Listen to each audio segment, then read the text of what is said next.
It's time for Ralph and Vicki's Off-Grid Podcast with your host, outdoor writer Pete Rogers. We're coming to you from the Hunter's Blend Coffee Studio. Hunter's Blend Coffee, defending hunting one cup at a time. Now, let's get into this week's show. All right, welcome back to Off Grid with Ralph and Vicki. I'm your host, Pete Rogers, and today's podcast, we want to talk about how hunting has changed throughout the years. So you've been hunting for how long, Ralph? Too long. Too long. Too Me long. too. Too long. I don't know about too long. No, well, let's see. T-Rex 74. Bow hunting since 74. Okay. So 44 years. Let's not calculate that, okay? 44 years. And this is my 40th year. So I started when I was 14, and I'm 54 now. So this is my 40th year. So, wow, it's changed a lot. Yeah, I know it in has. South Carolina it's changed a lot. And I guess here in the Midwest, has it changed? Oh, absolutely. Yeah, for the better, for the worse? Or we'll get to that in a minute. Yeah, let's We'll get to that in a put minute. that on reserve. We'll get to that in a minute. But what I'm curious about is things like how the populations. We'll talk specifically about whitetails, okay, and then we can go to other things. But that's the number one animal in North America that people hunt Absolutely. for. So it makes more sense to talk about how whitetail hunting has changed through the years, and we can really go down a rabbit hole with this, with how equipment has changed and how techniques have changed, but we just want broad strokes today. Okay. And we can break Okay. into those a little bit more. So just in general, how has it changed since 1974? Whew. Okay. At that time, archery was just starting. Bow hunting was just starting to pick up. Mm-hmm. So we actually watched that whole curve. And I mean, that curve was up. It was facing way up. And it continued to climb 80s, 90s. And I think we talked about that before. Yeah. But tree stands were new. Oh, yeah. You know what I mean? Those Yeah, that breakers. changed some things. Yes, tree stands put people up in the trees. Yeah. And it was funny because you used limbs, you used whatever. Yes. You take a 2x4, make a ladder. Oh up the my gosh. up the Just trunk nail- of the just tree. nail Guys Long would to the take tree. those ladders. Yeah. You know what I mean? Yeah. And they'd lash them in. They'd tie them in somehow. Yeah. It was actually even before like the ratchet straps and all that Oh, stuff. yeah. There were I think it was Chinese or Japanese ropes. Remember those? Like on the old lock-ons? Yes, You yes. pull, the rope Where you was pull- braided over the other rope. So you'd put it around a Oh, tree. like the finger lock. the finger lock Yeah, thing. like the finger. And Yeah. you pull them. You know I what do mean? remember those. Yeah. But don't ever step on the bottom edge, and because there was nothing to hold that. So That's right. people. I think, all in all, with social media and digital and all that other stuff, with writers like yourself, really promoting safety. Mm-hmm. It's really helped because we don't even know how many people were actually hurt or killed back then Not in from tree homemade stands. deer and stands Oh, or yeah. climbing or stands. the old- And I mean, you the guys, old ones you had to bear hug the tree Yes, and sir. go up with. Good Yep. gosh. I remember some of the old ones that we had lock on. Yeah, I still have a Amicers. lock. I still have Remember a lock. Amicers? Yeah. Joe Amick. I mean, you had them. I mean, there were so many different ones. Master Hunters out of here in Illinois. There were just, oh my gosh, just a slew of them. And still today, people. I mean, it's still a very valid way of hunting deer. Yeah. But I think as our new age structure isn't evolving in hunting, we don't have that big youth group coming in or Right. younger adults. The older you get, I think the less tendency to act like a bird perched up in a tree. Or a monkey to get into that tree. Yeah. You know what I mean? That's why you see older people ladder stands and ground blinds are using huge ladder stands. now. Yeah, I've switched to almost exclusive ladder stands at home, except when there's super tight places where I need to be a little more mobile. Then I use a lock-on type stand. Well, you remember, back then it was tree steps. Yeah. Remember Screw that? 'em in. Yeah, Good I- God. Screw-ons are straight strap-ons. Remember? They, I know, but once we went from the screw-in steps, and all of a sudden they came out with like rapid rails, which was Yep. like kind of the next step. Is either you had And the climbing a sticks. a climbing stick, or you had a rapid rail, and then like once you got so used to those, you were like spoiled, and then all of a sudden you go to somewhere and you're using tree and screw-in steps, and man, those make me nervous now. Yeah. Like, Yeah, I don't like the I screw-in don't steps. like those steps I think anymore. they're still being made, I think. Oh, yeah. Oh, yeah. But not not like before. I mean, I know when we had the shop, guys would come in and buy a box of 50. Yeah. You know what I mean? I don't think that's They're good happening to hold your anymore. backpack Yeah. in the stand. Yeah. That's And about I use them actually above my lock-on to give me an extra handle to get Yeah. onto my Yeah. ladder. Yeah. Right. You know, right. I'll have two, one on either side of the tree to grab a hold of my, so that I have an extra. I run my ladder past my stand anyway, but I just have an extra one up there for the back side of the tree to grab on as I'm getting onto my ladder. That's Yeah. when most accidents happen. Another safety Yeah, feature. is getting in and out of the stand. Yeah. Yeah, Yeah. it's huge. So tree stand hunting. I think tree stand hunting, that's evolved, and now I think it's absolutely become more safe.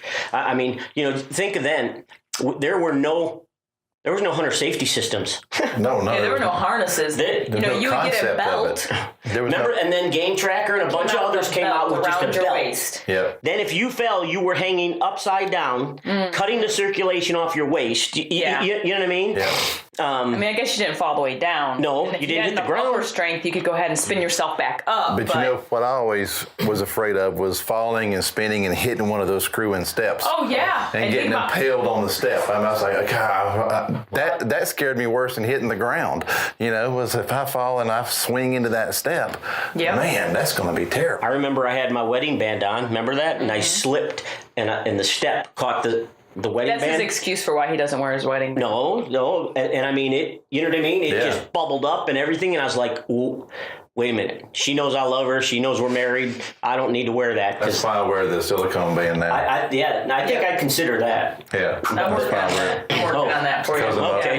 Because in my other job, I'm not supposed to wear bands because of the safety issue. Right. So Okay. that's why I went to the silicone band. But then again, I think like hunter safety systems started something that has saved.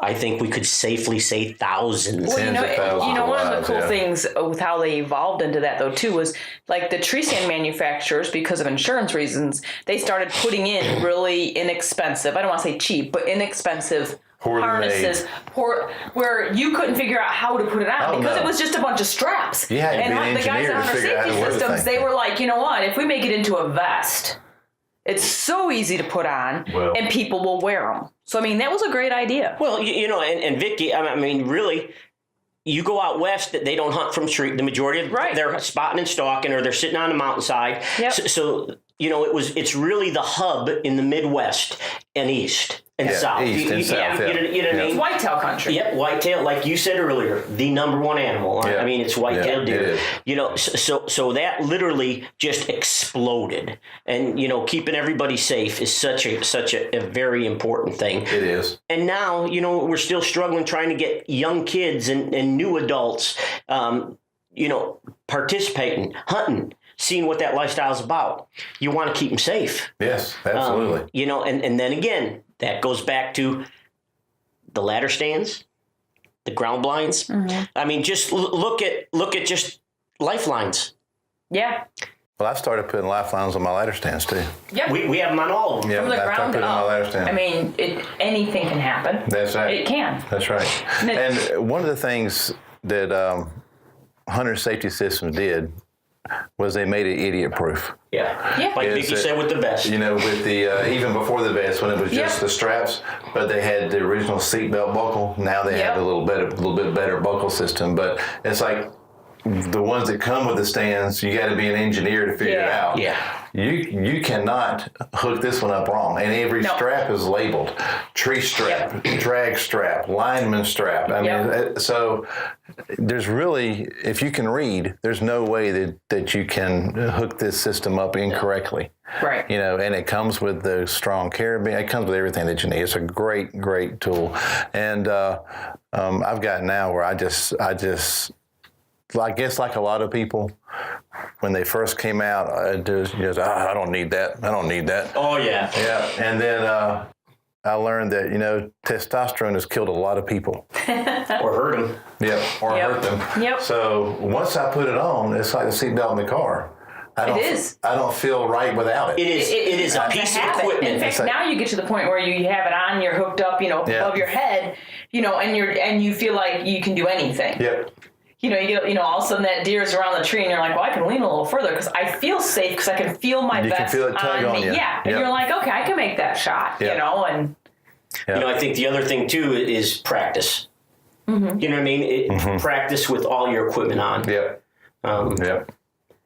But I guess just in the realm of things changing since I started, that would be a couple of the big things. tree stands. Hunting elevated, hunting from tree stands, and then big, also the safety issue with that. Okay. All right. Compound bows were just coming into their own then? In the early 70s and 80s. And then we watched that go as far as, higher let-offs, more efficient and short draw lengths. Right. You know what I mean? A lot of manufacturers address that. And we could get a big discussion on how we have touched on it before, but we're going to actually do a podcast on gear. Yep. So we're going to do one on gear and how that's evolved. But so not just archery, but even firearms, how they've changed throughout the years, how they've gotten better, more accurate, the ammunition. Big muzzle loaders. Yeah. The difference of the muzzle loaders. Crossbows. I mean, all in all, I think if we would, your original question to ask that, it was funner. Okay. So hunting back then was more fun than it is now. Absolutely. Here's what I see. It's a personal opinion. Okay, let's be clear. Somebody posts a picture on social media, and they get slammed because it's not old enough, because it's not big enough. Not 140 inches. It's whatever it is.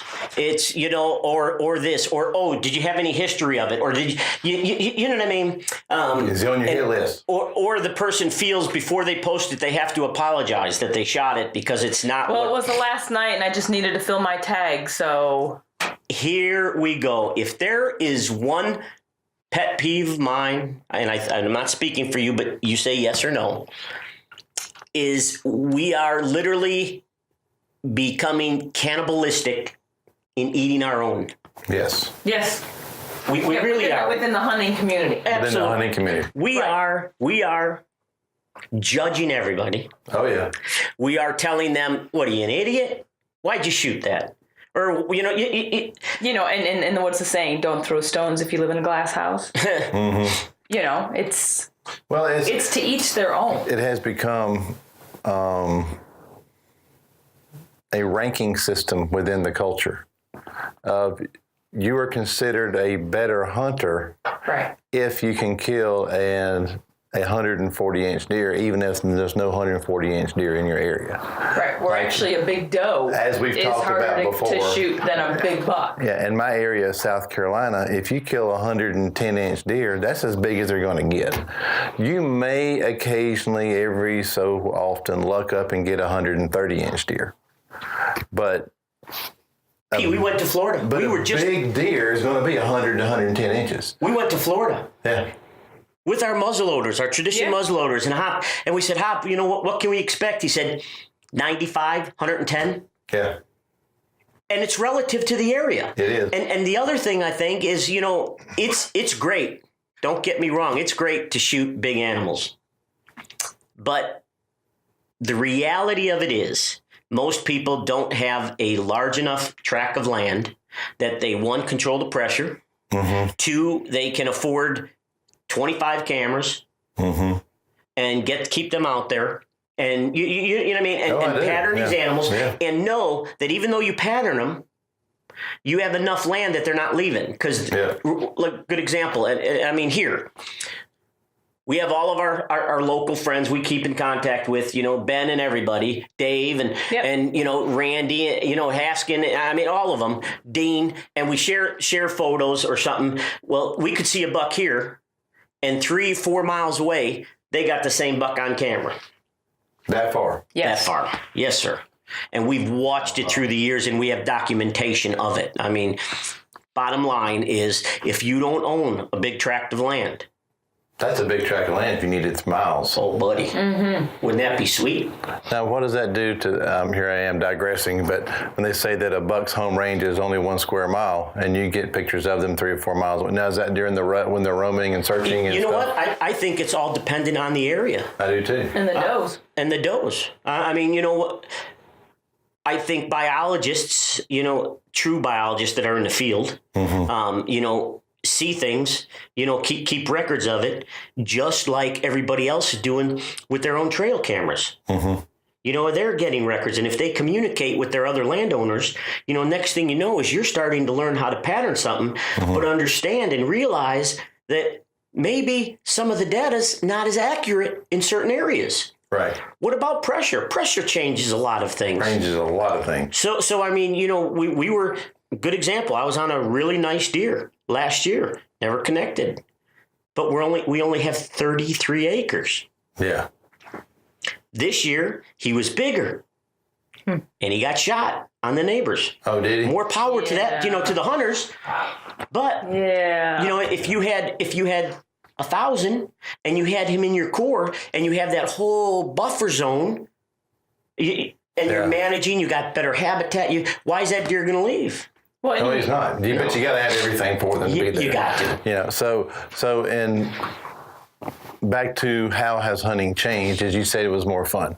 Well, it was more fun because of the lack of slamming each other, or was it more fun because of lack of pressure? Or that's part of it. There wasn't as many people hunting deer back then. Well, now in the 80s going into the 90s, there were more hunters back then. In the 80s and 90s, you know what I mean? Yeah. And the thing was, they were excited about a damn 190-pound doe. Oh, 190-pound doe. Oh, buddy, here? Yes, sir. Okay. Oh, yeah, hanging. Yeah. Our bucks aren't that big at all. No, but you know what I mean? And we had big doe contests. Yeah. You had buck contests. You had all of this stuff, and it was, the conversation was, man, I shot a 6-point. Yeah. You didn't say, well, what did it score? That's right. They said 6-point, awesome. 6-point, or how heavy it is. Yeah. Yeah, it was about body weight. Yeah. Right.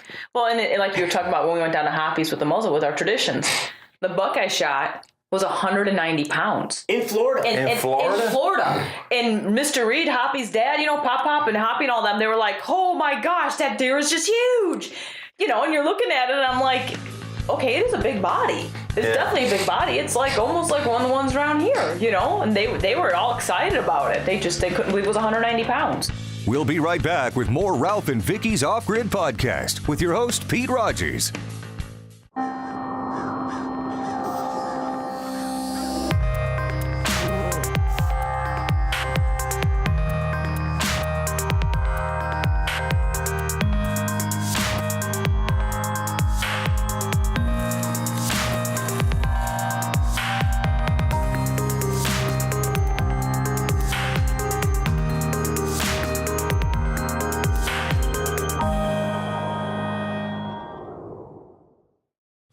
Welcome back to Ralph and Vicki's Off-Grid Podcast with your host, Pete Rogers. We're coming to you from the Hunter's Blend Coffee Studio. Now, let's get back into this week's show. I've only killed one deer over 200 at home. And I've killed a lot of deer in South Carolina. I've only killed one over 200 pounds. Well, and it was a small 8-point. The tines were only like 3 inches long. That's just what he was, But I'll he was 203 pounds. Now that's on the hoof weight. That's guts and all. That's how we weigh them at home. We don't, because nobody field dresses at home, which is another topic. But that's as big as they get. They just don't get that big. Yeah, but also you're not dealing with the ag that we have here. Mm-hmm. I don't know if you have the acorn crop that we have here. You do? Okay. Yeah. But I mean, we have soybeans, we have corn, we have, and thousands of acres. Winter wheat fields. A lot of ag here. Yeah. We have alfalfa. On the trail camera, we have that one buck over on a 33. And the antlers aren't any. I mean, he's a mature buck, but he's just not, but he's just fat. Like huge fat. Like you're looking at him, you're like, he must not have rutted at all whatsoever. Oh wow. He's just that big. He looks almost weird. I'll kill him for you. Okay. All right.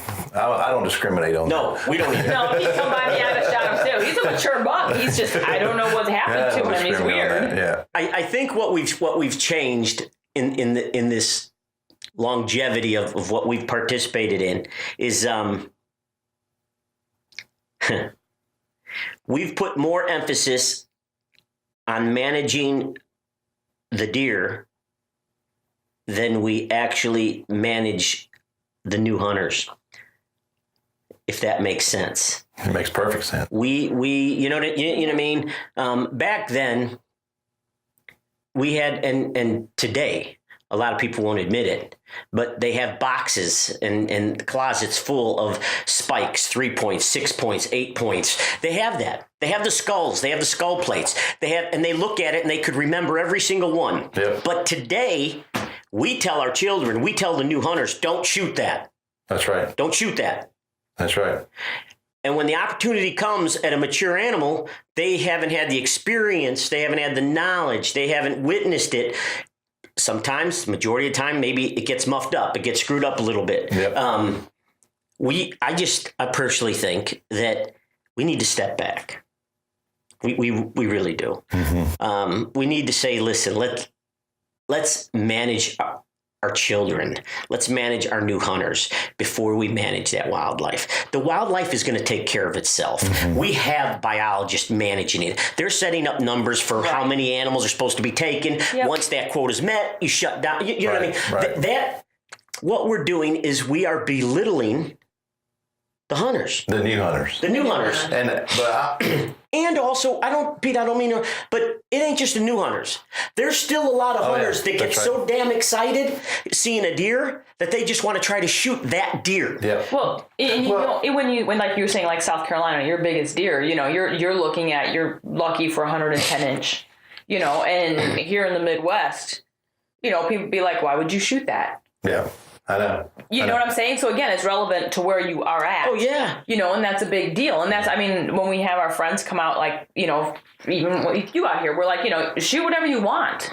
Well, I want to be clear. Your trigger, go for it. I want to be clear so that I'm not slammed when people hear this in South Carolina by the areas of South Carolina where there is large ag fields, and there are bigger deer killed in those areas. I know somebody's going to hear this and say, I live in South Carolina, we kill bigger deer than that. That's not what I mean. I'm saying that. And again, it's relative to your area. Yeah, and we always say that because...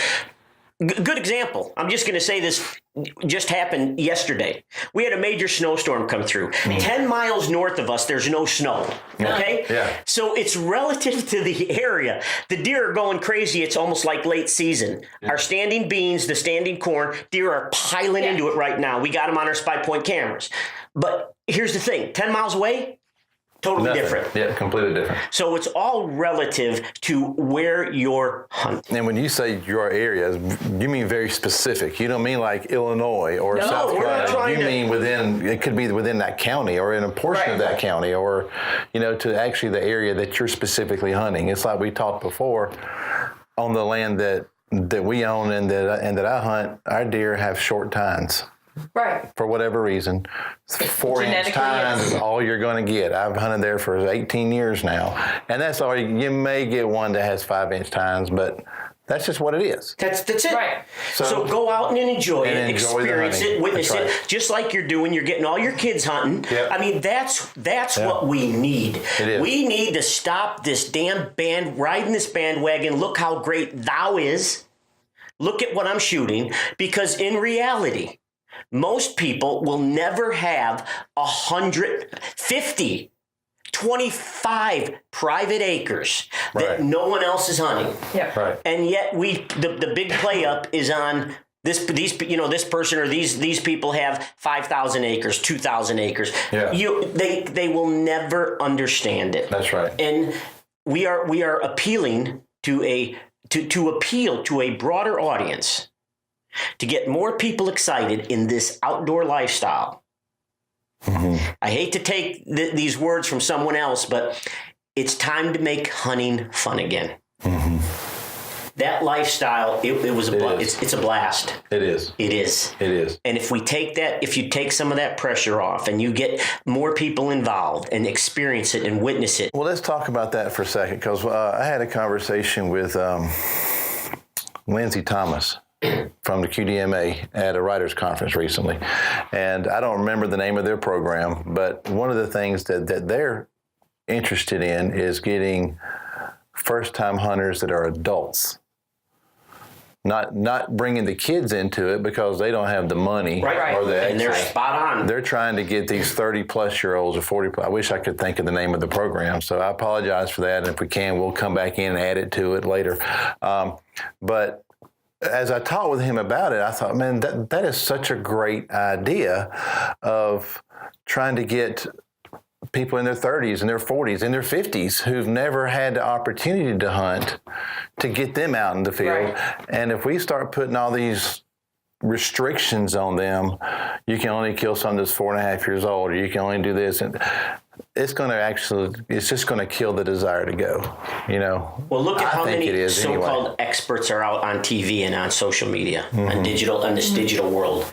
They all can judge a deer just by the look of it, not knowing any history of the animal, not knowing if it was a drought, what the animal feeds on. You know, I mean, some browse more than others. Some may eat more corn than others. I mean, their teeth are all going to change depending on where they're at.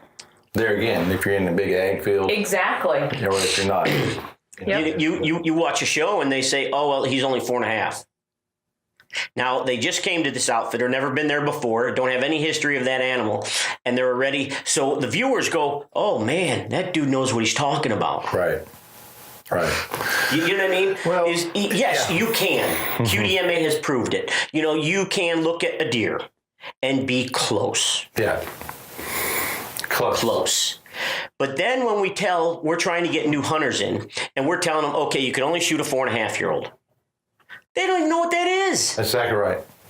You tell them, hey, it's got to be a 16-inch spread 8-point or better. Yeah. Or 16 inches. They don't know what the deer's tip-to-tip ear is. Or as they say at home, it has to be outside the ears. This was a big conversation recently on a Facebook page, South Carolina Deer Hunters, is these club rules. It has to be 8 points and outside the ears. And like I said to them, I've hunted in South Carolina for 40 years. I've never killed a deer whose antlers were outside the ears, who were legitimately outside the ears. Now, if you bring the ears forward or point them all the way back, you can make it what you want to, but it's about 16 inches tip to tip on a mature whitetail. So you're talking about a 17, 18-inch plus spread. That does not exist very often. In certain areas. Yeah. Yep. In certain areas. But if it does, and your rules has to be outside the ears, there's going to be one deer killed on that property the entire season by the whole club. Or they're going to make money on fines. Yep. Yeah. You know, I guess it all boils down to we understand, you know, trying to grow bigger animals. Totally. I mean, that's our dream. We all want to shoot big bucks. Yeah. I mean, everyone wants to shoot a big buck. Absolutely. But now we're struggling to try to figure out why are our numbers decreasing? Why is the participation decreasing? You know what I mean? Yeah. And I guess it boils down to one, opportunity, cost of that opportunity. Yes. You know, availability. You know, and restrictions. Right. And if we keep telling them, hey, you know, you got to let the little ones grow, you know, to get what we're looking for. That's right. Then that person that never ever drew back a string on a deer for 3 years quits. Yeah. If I can't shoot that when I get the opportunity, why am I going to do it? Yep. As I said to a club president years ago, the last time I was in a club, is why do I want to spend $1,000 and not be allowed to kill something? I cannot spend $1,000 and not kill something. Right. You know, it doesn't make any sense to me, especially with, I don't know about here, but the availability of public land.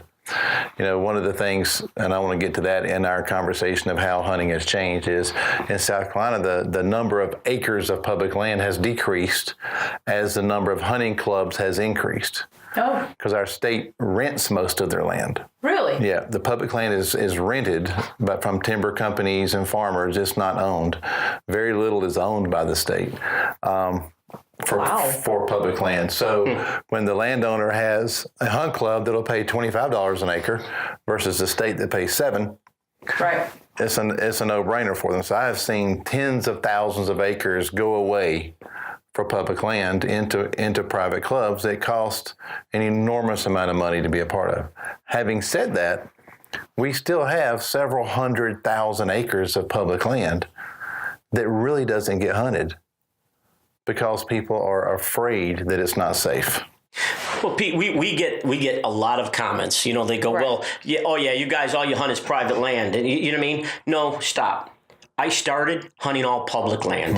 I had no money. I had no contacts. That's what we did. Hunted our deer, hunted our elk, hunted, you know what I mean? We hunted public land. We truly understood pressure. Matter of fact, I understood it in the 80s and 90s when the pressure was way more than it is today. Yeah.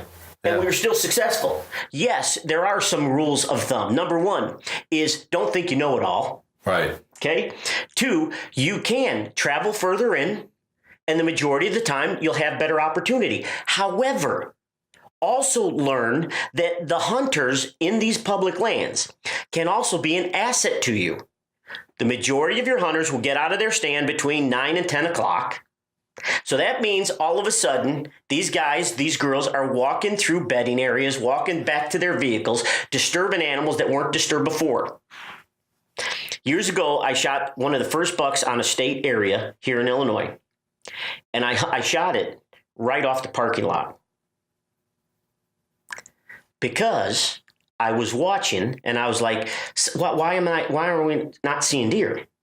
And then I could see all these deer tracks going literally right through this mowed area where you park, going through and going out in these big open fields. And I'm like, why would the deer go out there? Well, it's because everybody's disturbing the timbered areas. They go out there and they bed down in that CRP. I don't know if it was CRP at that time, Right, but they were just standing in the field. It's just a fallow field. Yeah. So I got in this small tree, this little hedgerow, and I shot a buck with my bow, with my recurve. And lo and behold, you'd watch these deer filter out, literally going right between some of the vehicles, coming out and going out in these big open fields and bedding down. But the fields were overgrown, though, right? Yes, sir. Oh, yeah, yeah. Okay. They weren't mowed or anything. No, Yeah, they were just all prairie grasses and everything else. But what I did is I learned that the pressure dictated the movement in those state areas. Yeah. Now, here's the other catch. For what we do, filming, there's a lot of restrictions. We have to pay filming permits in a lot of yes, sir. Oh yeah. State and federal lands, we have to pay for a filming permit. So now, not only do we have all those expenses now, Yeah. You go to Alaska, you go film in Alaska, you pay a daily fee, and they want to know exactly what you're going to be doing, where you're going to be staying, where you're going to use the restroom, where you're going to take your trash with you, and it's a daily for photographers? Still photographers? Yes. if you are You're generating money. Income, yes, sir. Dang, I had Yes, no sir. idea. BLM land, federal state land. All you people listening to this, if you're taking pictures or filming yourself, If you are if you are turning it into a business, be very aware that you better have the proper paperwork, and the majority of the time, there's fees, and there's some crazy fees. Like A 10-day moose hunt cost us like $4,200. no 20 was it? The permit was You have to have a business license, so that's $100 that's a right. year. Yeah, listen here. You have to have an Alaskan business license, and we have to renew it, and you can renew it every 2 years. So we have a $100 business permit so that we can go ahead and get a filming permit. And even though we're not a giant Hollywood company, we still have to pay a daily Per day. fee. Per day. daily fee. Yes, sir. It's a daily fee. So you have to let them know how long you're going to be gone. They want to know all these different details. They want GPS locations of where you're planning on being, on your tents, if you're going to be moving around, if you're going to go and use the restroom. Are you going to dig a hole? Are you going to take it out with you? Are you going to be using toilet paper? I mean, there's a lot of stuff that You have to do a lot of research. Right. So if you go in certain areas, federal lands, you have to do that. I had no idea. Because yeah. there's going to be outfitters that may not even, they have their outfitter's permit, but they may not cover filming. Right. So you have to be aware of this, because if all of a sudden that footage airs, even if you're putting it on YouTube, people. If you're making money off of it, if you are getting income. You could potentially make money off of it if you're putting it on YouTube. Right. And all of a sudden, the next thing you get a phone call, an email, or someone knocking on your door. Hey, question. We just viewed this. Do you have the filming permit? Like, good example. I mean, and Vicki does all that research. Okay, because I'd screw it up. He would. Totally. I would. I totally believe would. that. 100%. But the other thing too, with all of that, is there's states that if you are generating income, you cannot legally hunt state or federal land in that state. Filming. So, yes, sir. So pay close attention to what's going on. Is there a... because this is just, as you can see by the look on my face, I'm just like, I cannot believe this. Is there that we can tell people who are listening to this, a place to go to find that information? Like, you have to go by state. State by state. State by state. So, and federal lands, you have to go into the federal, Alaska has their federal, what is it? It's U.S. Fish and Wildlife, somehow or another. Fish and Wildlife. You end up going through them to find out where you're going to be hunting, and then find out what kind of permits you need. So let's just make a good clean statement here for anybody listening to this who may be... Research. Yeah. Bottom line, research where you're going, get all the data. It's so accessible now. Yeah, but just make sure that if you're going to be filming or even still photography on public lands, whether it's state or federal lands, that you have all your permits necessary to be able to sell that content, whether to a magazine, website, YouTube, outdoor channel, whoever it is, that there's paperwork involved. See, today it's so free to take a photo and post it, or a video clip. Mm-hmm. But what you don't realize is that's your business. Mm-hmm. You are jeopardizing your business, because it's just crazy. Pete, and I don't know if we even touched on this, but most people don't realize that outdoor programming, we pay the network to air our show. No, we don't realize that. No, we don't realize that. There's a lot about that we can get into. Yeah, no, but that's another whole podcast. No. But what I'm saying is they don't, a lot of people don't realize what all it takes. No, and these permits, and if you want to have a show, you have to pay to air the show. It's not like years, where the other networks pay. It's not like they pay us to be on their channel. Right. And that's why we have manufacturers. Well, and that's why you also see a lot of shows come and go. Yeah. It's because these people go and they pay $10,000 for a camera and all the accessories that go with it, and they're $25,000 in the hole, and then they got to travel, and they got to pay to hunt, and they got to do all this, and now they say, hey, we got this great product. Oh, well, it's going to cost you X number of dollars to put it on our network. Yep. Right. And they're out of money. Yep. There's a lot behind the scenes that people don't know about. Sure. And that's, we can... That's the future, but that's why we're doing these podcasts, just to be open and let people know what's going on. We're very fortunate to have a vast history, experience, knowledge, whatever you want to call it, of doing this for 30-some plus years. Mm-hmm. And we want to try to help people. We've always wanted to do that. And that's why we're doing this. I mean, this isn't our gig. You know what I mean? It's kind of odd just to sit here and in a room and stare at a camera and not really... And talk to me. Well, that's just another whole straight up. That's something totally bizarre. But this isn't... I'm here to keep you in therapy. You are here to keep us on track. Because if it was up to Ralph and I, our squirrel moments... We would go off in tangents. Well, we do anyway. But we are anyways. That's what this podcast is about. We'll be right back with more Ralph and Vicki's Off-Grid Podcast with your host, Pete Rogers.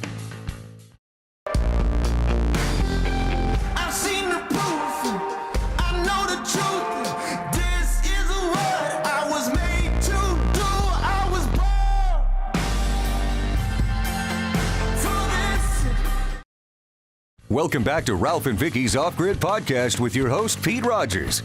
We're coming to you from the Hunter's Blend Coffee Studio. Now, let's get back into this week's show.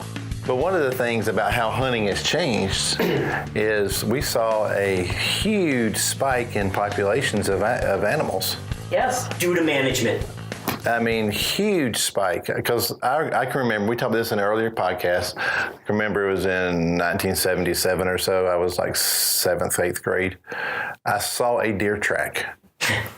And I went to my little book from Outdoor Life. You could get 10 books for $1 if you for the trackies. All the tracks. Yeah, all the tracks. That is a deer track. That ain't a raccoon. That's a deer. And I went to school and told people I'd seen a deer track, and you thought I was the greatest hunter ever. I just saw a track. A track. How the deer just hopped and left one track, I don't know, in the middle, but they do that. And then it went to the population exploded in South Carolina. Management. Over 1 million animals. Yep. Any animal we put value to, Pete, has increased. Any in history, we're not trying to beat, to claim something. The reality of it is, any animal that we put a value to, just like Africa has found out, just like anywhere else on this globe, you put a value on an animal. And you just, the numbers will increase, the knowledge will increase on those species. Understanding all that is such a true value. And you're right. From back then to now, if we walk out there and we don't see a deer, we're disappointed. Very disappointed. I hunted 7 years before I saw a deer. Now think of that. Before I saw a deer. 7 years. Now, granted, I didn't know what I was doing. I didn't have a mentor. I was figuring it all out on my own. But there was just no deer to see. And Look now at turkeys. Oh, yeah. Oh.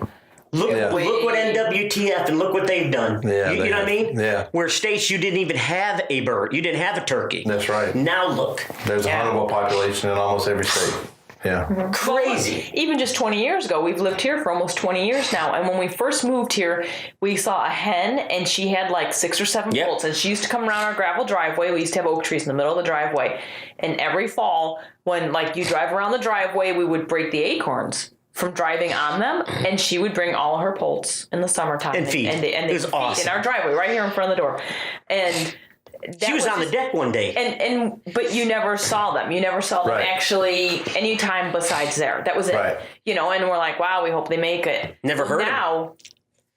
You have a few turkeys now. Now we have a few. We have a few so turkeys now. many turkeys now that honestly they ruin our deer hunting because they get in the way. But you're right. But I mean, the other thing too, we didn't do anything. We did nothing. We didn't do anything. Right. No. The state did. There's open up a can of worms. People are going to say the state doesn't do this. The reality of it is the biologist stepped in and said, "Listen, let's grow this. Let's create better habitat. Let's do this. Let's do that." That's right. And now let's talk about let's talk about other things that that help or hurt. Landowners taking hedgerows away, wiping out creek bottoms and all this. All that's when you really take out habitat, you're going to hurt your wildlife. Yeah. You know that. They are. But you can't blame the landowners because they're trying to just make a living off the land they got. Yeah, now they're plowing all the way to the ditch. Yeah, absolutely. Plowing all the way to the creek. Just as close they're taking as the fence lines them. off along these country roads, and then when we get blizzards, it's horrible because you can't get through. Well, your pheasants, none of your small critters have any cover. That's why quail have disappeared in South Carolina. Yep. Because the farming practices have changed. But you can't blame we can't blame them either. Because you know what I mean? I understand. We can't, and it's hard. Yeah. It's hard. But what we can do is work together as hunters, live in this true lifestyle. And we've always said it was a lifestyle. I disliked when people said, "Well, it's a sport," because it's not. People that hunt, it's a lifestyle. Mm-hmm. I remember back then when you saw, and I closed my eyes. It's a game pole. There's 10 deer hanging. Yeah. Didn't matter the size. They're wearing wool flannel shirts. See, you know what I mean? They got got the ear flapped hats and all this stuff. That brought you saw that and your soul settled. It just, you know what I mean? Well, deer camp was about camaraderie and about helping each other get their animal. It wasn't a contest. No. And now, today, y'all might throw $5 on a table for the biggest bucket. That's right. The weekend or the week. Or the heaviest doe. But it wasn't... You didn't, look down upon someone because they shot, You celebrated everybody's stuff. You celebrate. You embraced it. That's right. Today, we destroy it. Well, it's like Ridge said. The other day, we were hunting our property, and my middle son, Ridge, texted me. I heard him shoot in rifle season, and he texted me and said, "Daddy, I shot a buck."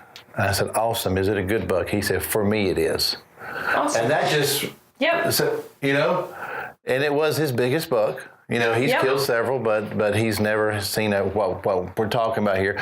But man, the smile on his face, and he was excited. The first one he killed hunting by himself. He's 17. That's cool. And so it was just like, that's what it's about, is that he saw 10 deer that morning, which was, I think it was 10 or 11, and that was the 5th buck he saw, and that's the one he decided to shoot. And I was like, that's what it's about. It doesn't matter how big it is. Nope. He's excited about it, and we took it home and we ground it up, and we're going to have good deer burger for the rest of the year. And I asked him, what do you want to do with antlers? He said, saw them off. So we sawed them off, and they're hanging in the barn dry now. And he'll remember that, and you'll remember it, and your whole family will remember it forever. Absolutely. But when he said, for me it is, that just kind of drove home the point that we're trying to make right now, is that, hunting has changed in some ways for the better. Equipment's better, populations are better, some access is better, some's not. Recruitment is down. But if we can just take off some of the stigma of what success is and what success is not, then I think it can really help even seasoned hunters. It can help even us take off some of the pressure of, somebody asked me one time, why do I like pig hunting so much? I said, because there's no pressure in killing pigs. Right. There's no score. That's exactly right. There's the thing. Yeah. There's no record book for a hog. And that's what I mean by it. That's right. About it doesn't matter if it's 20 pounds or 300 pounds. You got a pig. You still got a pig. Yeah, except 20-pounders are good on the trigger. They're really good. Hoppy called really Barbies. Yeah, barbecues. Yeah, I shot one of those this year down at Hoppy's. Yeah. But here's the funny thing, too. I was 7 feet away from it. That's what was so cool. I got that close. And here's the other thing. We have a dear friend of ours, Dave Munch. Mm-hmm. Dave Munch bow hunted his whole entire life. Now, because of his arthritis and everything, he's shooting a crossbow. Mm-hmm. Okay? He is so geeked up. He puts a ghillie suit on, just like we do, and he sits in the timber. Not in a tree stand, sits on the ground. He has deer walking by him at 10 yards. He's got the crossbow up. And I mean, he has made hunting fun again. Right. Here's a guy that shot deer his whole life. He is probably one of the best predator hunters we'll ever know in our lives. But more than anything, he is somebody that mentors people. And at his age is telling everyone, listen, hunting's fun again. Mm-hmm. Fun again. Go out and enjoy it. Yes. And just like you said, with Reese, you said the smile. Yeah. Okay? I promise you, him winning a video game never made him smile. Like that. Like when he... Absolutely not. And not saying he's playing video games, but you know what I mean? I know what you mean, And that's the thing. We need to turn around and please stop eating our own. Stop beating up everybody. Get off this social kick that you are mightier than thou. Yeah. Really. Yep. And turn around and embrace any hunter. If they've done it legally, I don't care if they've done it over a bait pile. I don't care if they've done it over a food plot. Yeah. I don't care if they spot and stalked it. I don't care if they done it legally. Embrace them. Say, hey, man, I am so happy for you. You know what I mean? Yeah. Whether it was a crossbow, a handgun, a rifle, shotgun, vertical bow, where did that term come from? I mean, it's a bow. It's a bow. Right. It's a bow, and you have a crossbow. Yes, sir. Yep. So, but that's all. Embrace our fellow hunters, women, children, whatever it is, and stop. Beating each other up. Mm-hmm. Look at each other and say, hey, man, we're in this together. Whether it's a technique, whether it's however maybe you wouldn't do it. Mm-hmm. Okay, right? Right. Maybe you don't want to shoot a deer over a pile, but it's okay for you to shoot it over a food plot. You know what I mean? Well, that's a whole other subject. Oh yeah, but I guess what I'm saying, whether you're hunting with dogs or not, whether you're hunting with inline or flintlock, it doesn't matter. Right. We just need to embrace each other, stop picking on each other, stop destroying each other's happiness. Mm-hmm. Mm-hmm. Well, let's kind of jump off of whitetails for a minute. We're talking about how hunting has changed. And one of the things I've seen, and see if you agree with this, is that small game hunting's almost disappeared. Yeah, I grew up hunting squirrels. because all I had was a 22 rifle. As I said before, my dad wasn't a hunter. I kind of took to it myself, and I had a 22 rifle. When I turned 14, I got a 22 rifle for Christmas, and I started just going out back hunting squirrels. I love hunting gray squirrels. Love hunting squirrels. And it's because it takes me back to how I got started. And as I was telling my sons this year, if you can learn to stalk up on without spooking squirrels, you'll become a better deer hunter. Oh, yeah. You'll become a better hunter in general.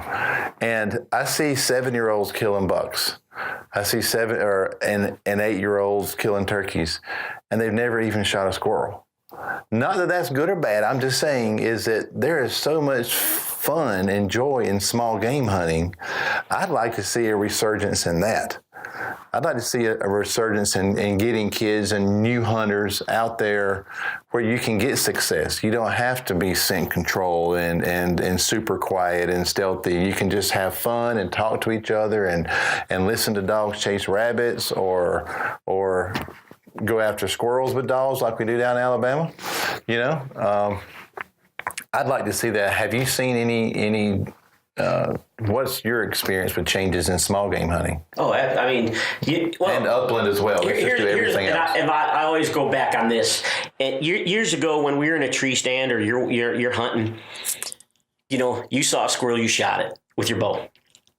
Today, that arrow cost you like $47. It feels like it. Squirrel's not worth it. Your one head, you know, the arrow itself, the fletching, the whole 9 yards. And you question, man, is that squirrel worth $47? I still have a small game head in my quiver, though. No, but you know what I mean? Yeah. So I guess we have actually, I enjoy so much taking my Gamma pellet gun seriously and going squirrel hunting. I do too. One, it's not, I mean, there's no noise.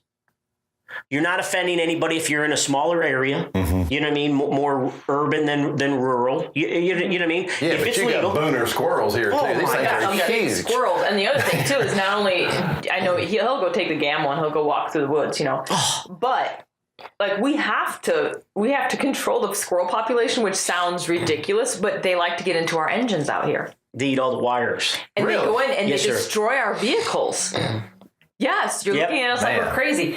We were on a trip this summer. Terry, here from the office, had his car parked outside for like a week and a half while we were gone. Came back, his car wouldn't start. He had to have it towed. $600 later, a squirrel got in there and ate all the wires. To the ignition thing. Good gracious. If you open up any of our hoods out there right now, there will be nuts in our hoods. So wait, I'm experimenting with something. Vicki read this online. All right. Okay. What did we put in there? Pepper. What's the pepper that starts with the letter C? Cayenne. Cayenne pepper. So I opened up all the four-wheel, you know, the side-by-sides and all of our tractors, and I sprayed cayenne pepper to see, you know, because that'll keep them away. Yeah. If it'll keep them away. Because someone said if you put cayenne pepper in your engines, not in your engines, but, you know. Yeah, right, as a barrier. Right, as a barrier. So this could turn into a really accurate tip or a bunch of BS. And we could sell it. There you go. And we can make lots of money. You know, you buy two repellent. for $12 a bottle. Oh, there you go. You know, we'll get it at Dollar General for $1. For $1. Yeah, but we'll sell them to you, 2 for $12. But wait, there's more. Oh, if you act now and only now. As a squirrel Free repellent. shipping. Yes, it's squirrel repellent. Squirrel repellent. We'll just stick a sticker on there over the cayenne pepper. Squirrel repellent. But no, seriously, I mean, we've really tried to keep the squirrel population. Yeah. I mean, it's fun. Yeah, it really is fun. It's a lot of fun. You know. Have you ever gone out with your recurve shooting squirrels? Oh, absolutely. That's with so judo much fun. points. Yeah. Well, yeah. I love it. That and is judos. so much fun. Sneaking up. Of course, it'd be fun. A lot more fun in the snow like you have here. We don't have that at home. But we saw I really like a squirrel yesterday. RJ and I were dying. We were laughing so bad. We had a deer come running across the road, and the snow's pretty deep. And we watched the deer and said, "Oh, look at the deer!" You know what I mean? And it plowed through that snowdrift. Poor squirrel.